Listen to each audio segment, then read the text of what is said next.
However, this would change in the beginning of the 2000s, where the party economic position would lean more to the right, towards a more neoliberal stance. The last two premiers of the Liberal Party, Jean Charest and Philippe Couillard, would adhere to many forms of austerity, cutting a lot from the public sectors. So while the Liberal Party of Quebec have the legacy of being the social democratic force during the Quiet Revolution, in recent time they have been shown to be economically flip-flopping. Now, the interesting part about CAQ is that ever since the beginning of the party, they have never been shy on the fact that their economic stance is center-right. François Legault has never liked question on whether his economic stance are left-wing or right-wing. He's always been extremely dodgy on this question. He's responding shit like, I'm not left-wing or right-wing, I'm just like common sense, bro. However, it's clear to anyone that his economy is about cutting on the size of the state and encouraging the growth of private businesses. Legault even pitched his idea called Le Projet Saint-Laurent, which is basically building a Silicon Valley in Quebec.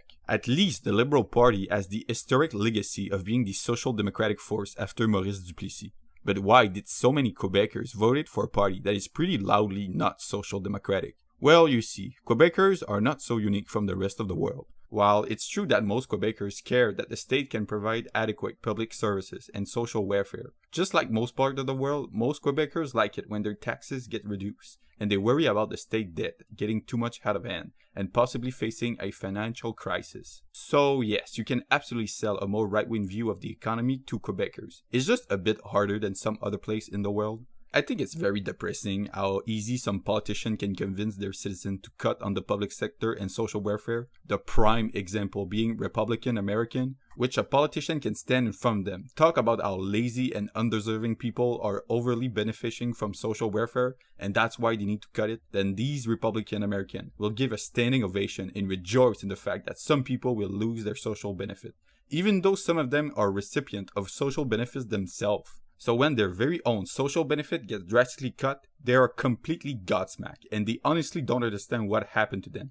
What happened? Why did my welfare got cut? Why? Could it be because of the politician I voted for who constantly talk about cutting welfare? No, I'm sure it's the fault of Pablo, the illegal immigrant. Fuck you, Pablo.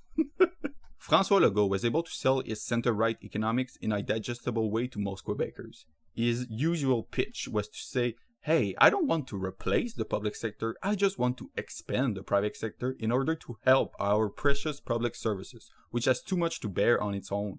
For example, someone might pitch opening more private healthcare in order to make more patients go to the private in order to decrease wait time in the public healthcare. However, the reality is not that rosy because you also take away staff members from the public and make them go to the private.